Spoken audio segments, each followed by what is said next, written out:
Sometimes the biggest changes in your life begin with a door closing. The train doors slid shut 3 seconds before I reached them. I stopped on the platform breathing hard, one hand gripping the strap of my bag, while the red taillights disappeared into the darkness beyond the station. For a moment, I just stood there staring at the empty tracks. Rain tapped softly against the glass walls of Union Station. My phone battery showed 3%. The last train home was gone. I laughed once under my breath because sometimes life becomes so inconvenient that frustration turns into disbelief. My shift at the bookstore had ended late after a coworker called in sick. I had spent the entire evening shelving returns, helping customers, and cleaning up before rushing across downtown Chicago in the rain. Now none of it mattered. I was stranded. The station felt different after midnight. Quieter. Larger. The voices and footsteps that filled it during the day had vanished. A few travelers hurried toward exits. Security guards walked their routes. Beyond that, there was only silence. I checked my rideshare app. The prices made my stomach sink. Search pricing. More than I could comfortably spend. Rent was due next week. My car had been in a repair shop for almost a month. Every dollar already had a purpose. I slipped my phone back into my pocket and pulled my jacket tighter around myself. Maybe I could find a bench and wait until morning. The idea sounded terrible, but so did every other option. 10 minutes later, I stepped outside beneath the covered entrance. Cold air greeted me immediately. Rain drifted across the streetlights, turning the city into a blur of gold and silver reflections. Cars passed occasionally. Most never slowed down. Chicago kept moving even when you felt stuck. I walked toward the curb and looked down the nearly empty street. That was when I noticed the black car. It sat across from the station beneath a street lamp. Expensive. Immaculate. The kind of vehicle that belonged to someone important. I barely paid attention at first. Then the driver's side door opened. A man stepped out. Tall. Dark coat. Calm movements.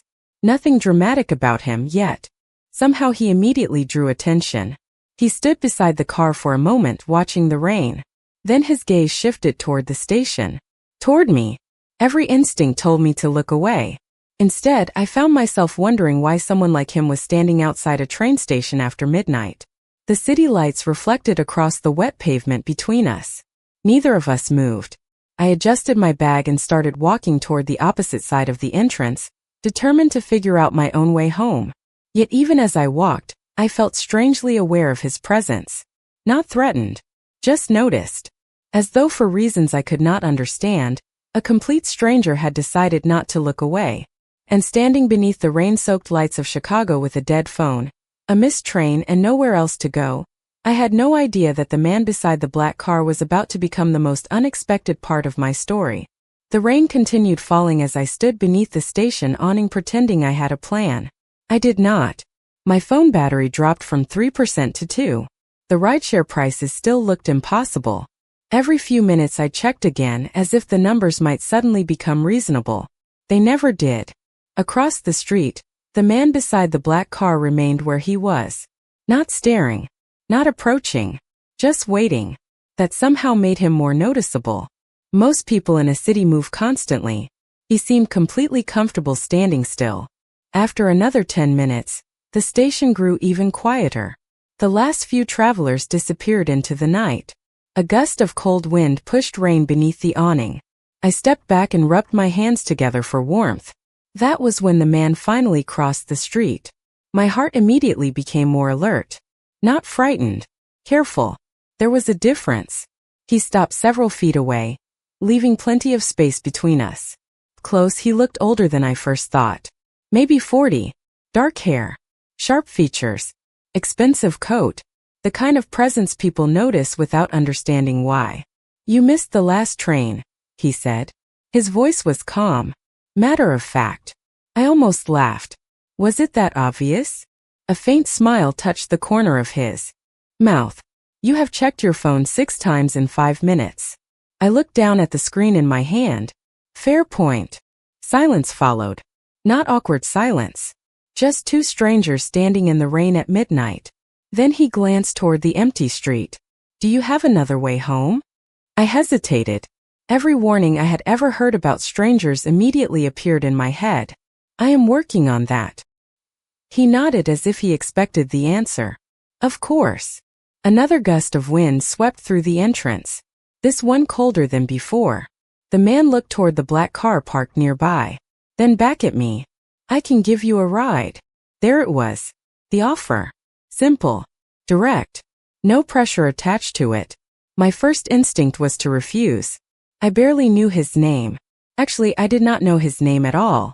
That is kind, I said carefully. But I cannot accept. He did not argue. All right. That surprised me. Most people would have pushed, tried to convince me. Instead, he simply nodded. You should at least wait somewhere warm. I folded my arms. I will be fine.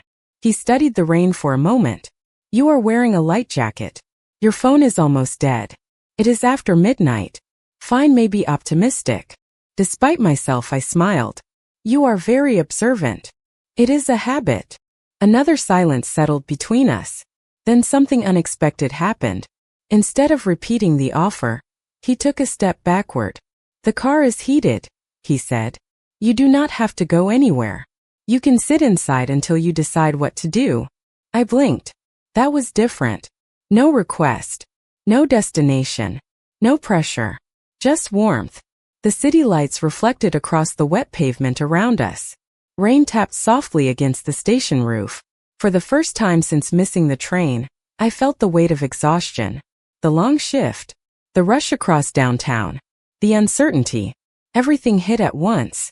I looked toward the black car. Then back at the stranger.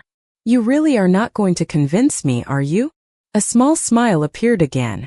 No, somehow, that answer made me trust him more than anything else he could have said. For several seconds, neither of us moved. Rain continued falling beyond the station entrance while the city lights shimmered across the wet streets. I looked toward the black car again. Every sensible thought told me to leave. Find a hotel. Wait until morning. Figure something else out. Yet every sensible option costs money I did not have. My phone battery dropped to 1%. The screen went dark a moment later. I stared at it and sighed. That answers that, I muttered. The man glanced at the phone before looking back at me. Bad timing. Very. Another faint smile appeared. Somehow he seemed like someone who rarely smiled at all. The car is still warm, he said. You can sit inside while you think. I studied him carefully. There was something unusual about the way he spoke. No urgency. No hidden pressure. Just patience. As though the decision genuinely belonged to me. Finally I nodded. Just for a few minutes. Of course. He walked toward the car without reaching for me or attempting to guide me. That mattered more than he probably realized. The rear passenger door opened automatically. Warm air drifted out immediately. I stepped inside and nearly forgot how cold I had become. The interior was immaculate. Soft lighting. Dark leather seats. Everything looked expensive without trying to prove it. The man entered the front passenger seat instead of sitting beside me. A driver occupied the wheel. I had not even noticed him before. Somehow that made me relax. It felt more professional. Less personal. The driver nodded politely. Good evening. Good evening, I replied. For a moment silence filled the car. Rain tapped gently against the windows. Outside, Chicago glowed beneath reflections of streetlights and traffic signals. Inside, everything felt strangely calm. The man turned slightly in his seat. I am Adrian. Finally. A name. Claire. He nodded once. Nice to meet you, Claire. You too. Another brief silence followed. Then Adrian looked toward the windshield. Where were you headed tonight? South Side. Long trip from here. Tell me about it. His expression softened slightly. Late shift. Bookstore. You enjoy it? The question surprised me. Most people asked what I did. Not whether I enjoyed it. I thought for a second. Most days. That sounds honest. I laughed quietly. It is the truth. The conversation continued in small pieces after that. Nothing intrusive. Nothing uncomfortable.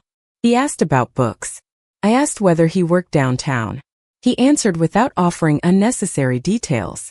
The more we talked, the more unusual the situation became. By every rule I had ever learned, I should have felt nervous sitting in a luxury car with a stranger after midnight. Instead, I felt oddly safe. Not because I trusted him. Not yet. Because he never asked for trust.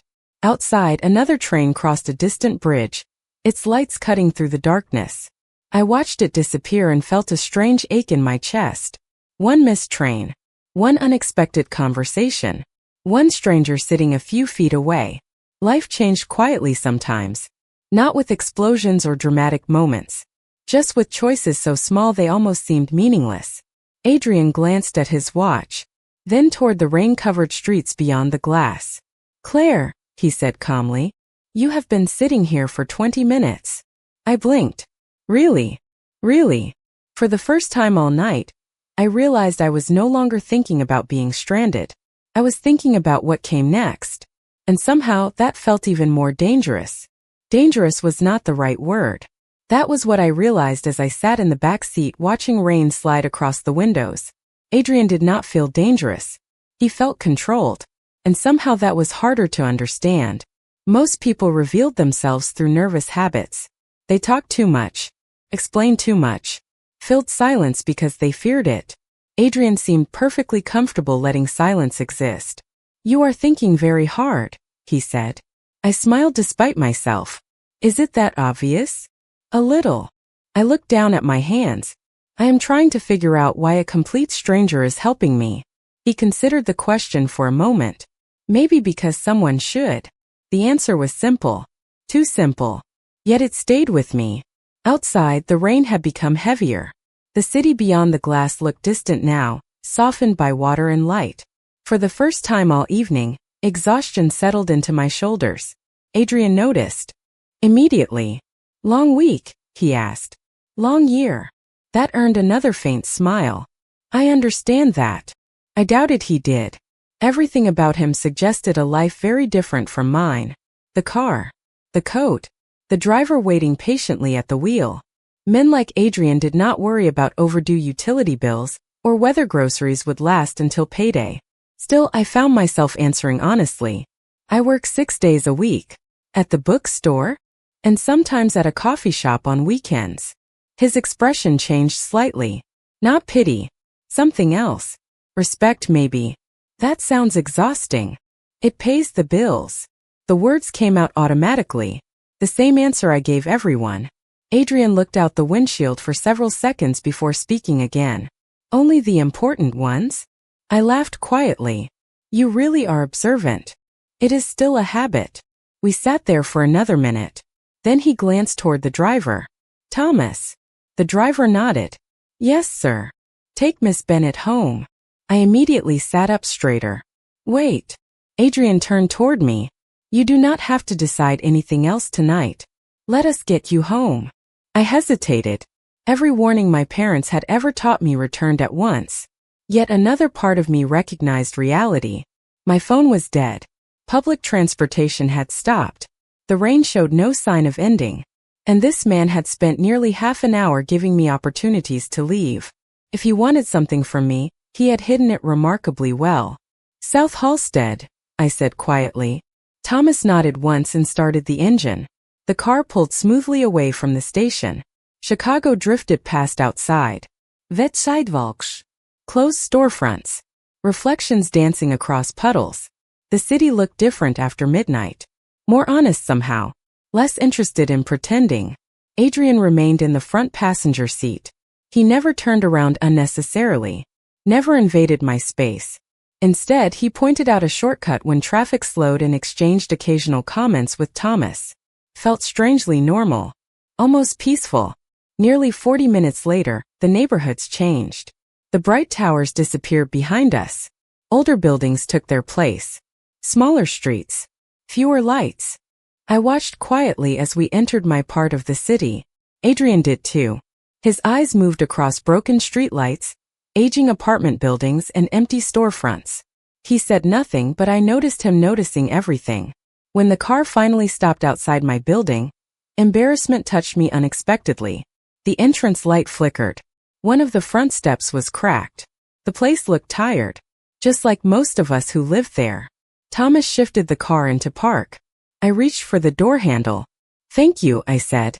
Adrian looked back at me for the first time since we left downtown. "You are welcome, Claire." Then his gaze lifted briefly toward the building behind me. Something unreadable crossed his face. Not judgment. Not surprise. Just awareness. And as I stepped out into the cool night air, I had the strange feeling that while I would probably never forget this address, Adrian Moretti would not forget it either. The next morning began like every other morning in my life. An alarm clock. Too little sleep. Coffee that was more practical than enjoyable. Yet something felt different. Maybe it was the memory of rain against car windows. Maybe it was the memory of a stranger who had treated me with more respect in one night than some people managed in years. I pushed the thought aside and headed to work. By noon the bookstore was busy. Customers wandered between shelves.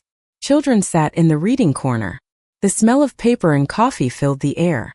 For several hours everything felt normal again. Then I reached into my bag for my wallet. My hand found empty space.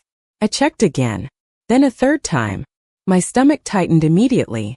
I searched every pocket. Every compartment. Nothing. The wallet was gone. A cold wave of realization washed over me. The car. I must have left it in the car. The wallet contained almost everything important. My identification. Bank card. Transit pass. The little cash I had left for the week. Worst of all, a photograph tucked inside a transparent sleeve. A picture of my parents taken years earlier before life became complicated. That photograph mattered more than anything else in the wallet. The rest of the afternoon crawled by.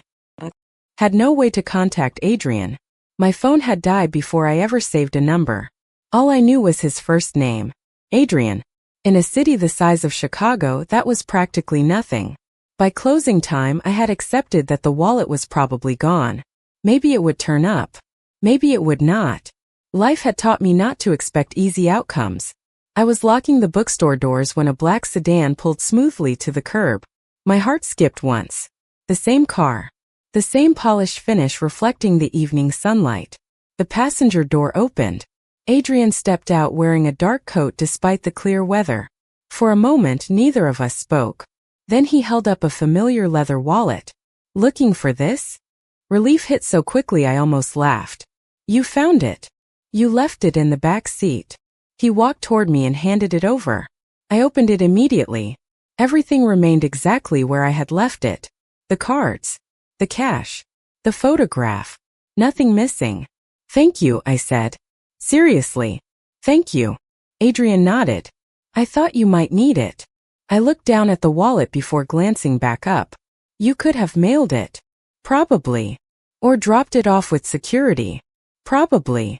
A faint smile appeared. This seemed easier. I laughed softly. "For who?" His expression suggested he had already considered the question. Good point. We stood on the sidewalk as evening traffic moved around us. Then I noticed something. The edge of a folded receipt protruded from the wallet. Not because he had searched through it carelessly, because it had been visible when I opened it. A grocery receipt.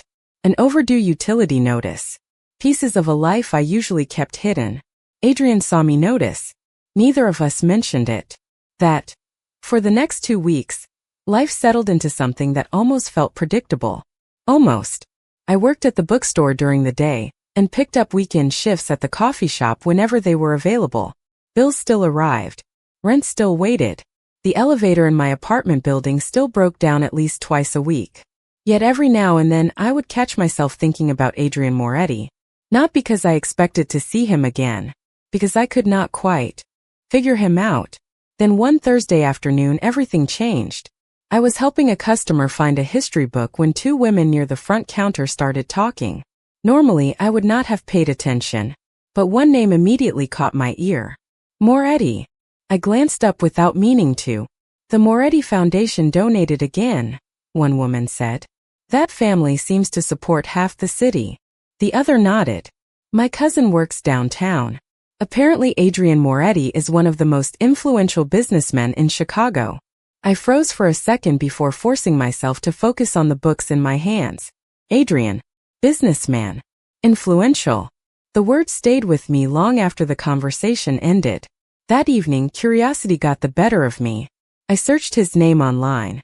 The results appeared instantly. Articles, charity events, business acquisitions, photographs, interviews. I stared at the screen in disbelief. Adrian stood beside mayors, executives, and community leaders. Entire organizations seemed connected to his name. The man who had quietly waited outside a train station was apparently someone the city already knew. My stomach tightened slightly. Suddenly the expensive car made sense. The driver made sense. The confidence made sense. What did not make sense was why someone like him had spent half an hour helping a stranger with a dead phone. I closed the laptop and tried to forget about it. That lasted exactly 3 days. Saturday afternoon arrived with unexpected news. My manager called me into her office. "Claire, sit down." Immediately, I assumed something was wrong. Instead, she handed me a document. "We are promoting you." I blinked. Promoting me? Assistant floor manager. Ist daher. There must be a mistake. She laughed. There is not. The position came with additional hours, better pay, more stability, exactly the opportunity one needed. Yet as grateful as I felt, confusion lingered. The timing seemed almost too perfect. Later that week, another surprise arrived. The property company managing my apartment building announced several overdue repairs. New lighting, safer entrances, better maintenance. Residents celebrated. I celebrated too. Still a strange pattern was beginning to emerge. Small improvements appeared around me like pieces of a puzzle I could not quite solve. One evening after work, I found myself walking along the Chicago River, thinking about all of it. The promotion, the repairs, Adrian. Coincidence was possible. But something deep inside me suspected there was more. Then my phone buzzed. A message from an unknown number appeared on the screen. "Hope you are doing well, Claire." For a long moment I simply stared at the words. No signature was necessary. Somehow I already knew. I looked across the river toward the city lights reflecting on the water. Then back at the message. The sensible part of me whispered that people like Adrian Moretti belonged in a different world. A world far removed from mine. Yet another part of me remembered the rain, the train station, and the quiet patience of a man who never asked for anything in return. And for the first time since meeting him, I began to wonder whether staying away from Adrian was truly what I wanted. I stared at the message for nearly a minute before replying. "Thank you." The response arrived less than 30 seconds later. "You are welcome." That should have been the end of the conversation. Instead, it became the beginning of something neither of us seemed willing to name. Over the following weeks, occasional messages appeared. Never intrusive. Never demanding. Sometimes Adrian asked how work was going. Sometimes he sent a photograph of the Chicago skyline after a storm or recommended a book he thought I might enjoy. The exchanges were simple, yet I found myself looking forward to them more than I should have. Then one evening everything changed again. A severe storm moved across the city faster than expected. By the time I finished my shift at the bookstore, rain was already pounding the sidewalks. Wind pushed against the windows hard enough to make the glass tremble. The manager offered to let me stay until conditions improved, but I knew the buses would become less reliable as the weather worsened. I decided to head home anyway. That decision lasted all of 15 minutes. Halfway to my apartment, the power failed across several blocks. Streetlights vanished. Storefronts went dark. Entire sections of the neighborhood disappeared into shadow. People around me stopped walking and looked upward in confusion. I tightened my jacket and continued moving. The rain felt colder now. The streets felt unfamiliar. When I finally reached my building, another problem appeared. The electronic entry system was down. Residents gathered near the entrance trying to contact maintenance. Nobody could get inside.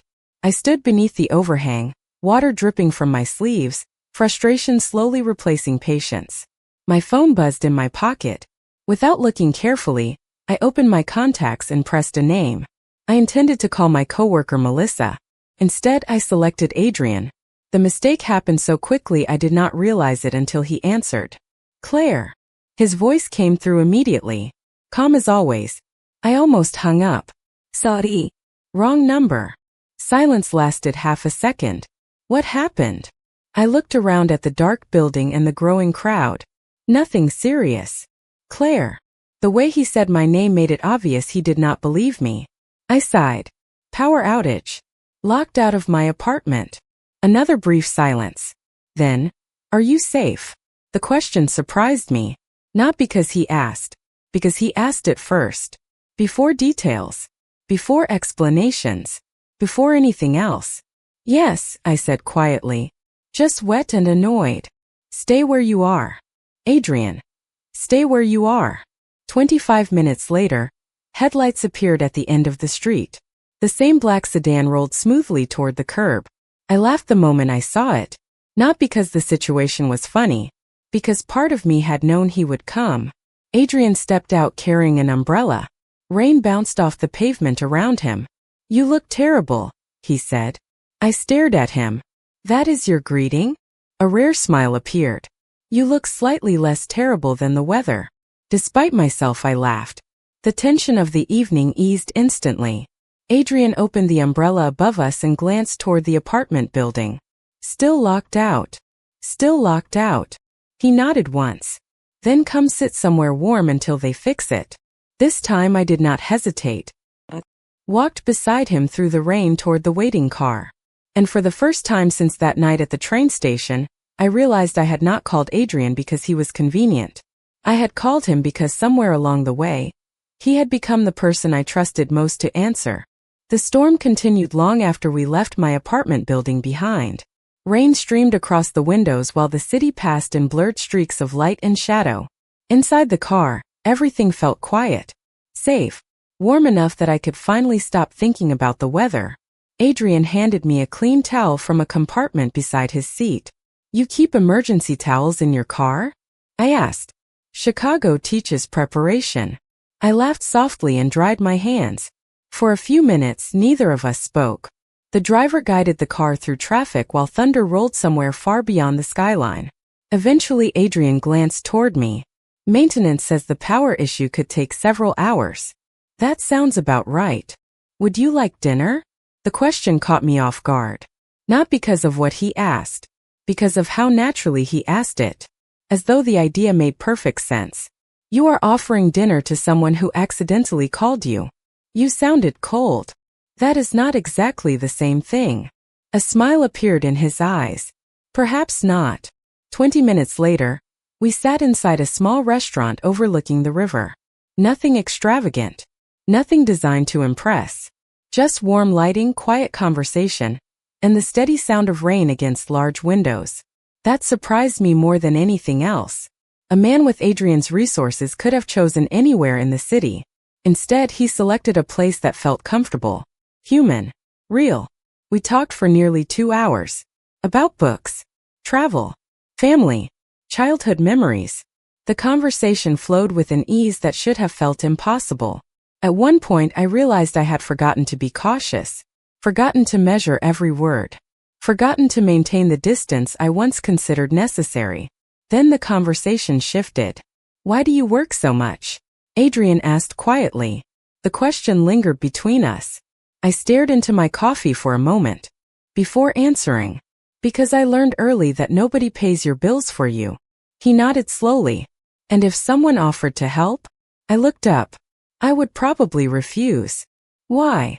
The answer arrived immediately. Because accepting help feels like owing something. Adrian studied me carefully. Not all help creates debt. Most of it does. Silence followed. Not uncomfortable. Thoughtful. Outside, lightning illuminated the river for a brief second. Adrian looked toward the water before speaking again. Claire, can I tell you something? Of course. He leaned back slightly. The night at the train station, I recognized something. I waited. You looked exactly the way I felt 10 years ago. That surprised me. How? His gaze remained on the rain beyond the glass. Like the entire world expected you to solve every problem alone. The words settled into the silence between us. For a moment, neither of us moved. Then Adrian looked back at me. People assume money removes loneliness. His voice remained calm. It does not. I had never heard him sound quite so honest, so unguarded. The powerful businessman disappeared for a moment. The confident man who always seemed in control disappeared too. What remained was simply Adrian. A person carrying his own invisible weight. Is that why you stopped that night? I asked softly. He considered the question longer than expected. Finally, he nodded once. Partly. What was the other reason? Another small silence. Then a faint smile appeared. You looked like someone worth stopping for. My heart forgot its rhythm for a second. Not because the words sounded romantic. Because they sounded true. Completely true. Outside, the storm slowly began to weaken. Inside, something else shifted. The distance between two strangers continued disappearing, one quiet conversation at a time. And sitting across from Adrian Moretti beneath the warm glow of restaurant lights, I realized he had never been offering me a rescue. He had been offering me something far rarer. A place where I did not have to carry everything alone. 8 months later, I found myself standing beneath the vaulted ceiling of Union Station again. The evening rush moved. Around me in every direction. Travelers hurried toward platforms. Announcements echoed through the building. Rolling suitcases clicked across polished floors. The station looked exactly the same as it had on that rainy night. Yet nothing about my life felt the same anymore. I smiled as I looked toward the departure board overhead. For a long moment, I simply stood there remembering. The missed train. The dead phone. The rain. The stranger beside a black car. It felt impossible that one ordinary evening had changed so much. My phone buzzed. A familiar message appeared. Are you there yet? I laughed softly and typed a reply. Almost. 3 dots appeared immediately. I will be outside. Some things never changed. Adrian still arrived early. He still preferred waiting rather than making someone else wait. And somehow, after everything, that remained one of my favorite things about him. I walked through the station and stepped into the cool evening air. Chicago stretched around me in gold and silver light. Cars moved through traffic. Streetlights reflected across the pavement. Near the curb, a familiar black sedan waited. Adrian stood beside it with his hands in the pockets of a dark coat. The moment he saw me, a smile appeared. Not the reserved smile he wore months ago. A real one. The kind that reached his eyes. You are late, he said. By 2 minutes. I learned from the best. He shook his head. Impossible. I laughed and joined him beside the car. For a moment, neither of us spoke. We simply looked at the station behind us. You brought me back here on purpose, he said. Maybe. You definitely did. Maybe I wanted to see if you remembered. Adrian looked toward the building. Claire, I remember every detail of that night. The answer carried more weight than the words themselves. Because I knew he meant it. We had spent months building something neither of us rushed. Conversations became dinners. Dinners became weekends exploring bookstores, museums, and neighborhoods neither of us normally visited. I learned that Adrian donated quietly because he disliked attention. He learned that I still bought used books even when I could afford new ones. Somewhere along the way, trust stopped feeling like a risk. Started feeling like home. Adrian followed my gaze toward the station entrance. Do you regret missing that train? He asked. The question surprised me. Not because he asked it. Because I already knew the answer. I looked at the crowds moving behind the glass doors. Hundreds of people traveling exactly where they planned to go. Then I looked back at him. No, Adrian studied my face for a second. Not even a little. I shook my head. That train would have taken me home. A faint smile touched his lips. And I stepped closer and glanced toward the city beyond us. The skyline glowed against the darkening sky. The future stretched somewhere ahead. Uncertain. Imperfect. Real. Missing it took me somewhere better. Silence settled between us. Comfortable silence. The kind earned through time. The kind that never needs filling. Adrian reached for my hand. A simple gesture. Familiar now. Certain. I looked down at our hands and thought about how strange life could be. Sometimes people spend years searching for the moment everything changed. For me it had been 3 seconds. 3 seconds too late to board a train. 3 seconds that felt like bad luck at the time. 3 seconds that led me to the one person who stopped when everyone else kept moving. Standing beneath the city lights with Adrian beside me, I finally understood something life had been trying to teach me all along. Not every closed door is a loss. Sometimes it is simply fate clearing a different path. And sometimes the train you miss is the reason you find exactly where you were meant to be.